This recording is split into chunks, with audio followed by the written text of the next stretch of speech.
অনেকে যারা নতুন চ্যানেল ক্রিয়েট করে তারা ভাইরাল টপিকগুলো আইনা এখানে পাবলিশ করে দেয়। একটা গেমিং ক্যাটাগরির ভিডিও ভাইরাল হইলো, এটা আইনা ডাউনলোড করে পাবলিশ করে দিল।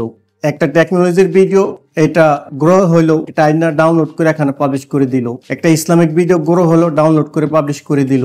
এই সমস্ত চ্যানেল অনেকেরই আছে। তো এই সমস্ত চ্যানেল যাদের আছে, হয়তো এটা কপিরাইটের স্ট্রাইক চলে আসবে।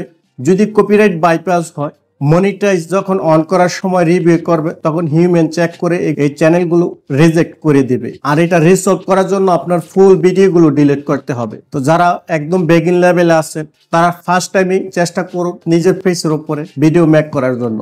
ভিডিও কন্টেন্ট ক্রিয়েটর লাইফে যাতে ইমপ্যাক্ট না হয়, সর্বদা চেষ্টা করবেন মিক্স কন্টেন্ট যাতে না হয়। প্রত্যেকটা ভিডিও সেপারেট পাবলিশ করো। তারপর আপনি সেপারেটে পাবলিশ করেন আর মেশিন ডিটেক্ট করতে পারে আপনার চ্যানেলটা কোন টপিকের উপরে, তাহলে আপনার ভিডিওগুলো গ্রো হওয়ার পসিবিলিটি মোর। কেননা আপনার টপিকটা ডিটেক্ট করতে পারলে সার্চ করলে রিকমেন্ডেড সাজেস্টে আপনার ভিডিওগুলো শো করতে পারে।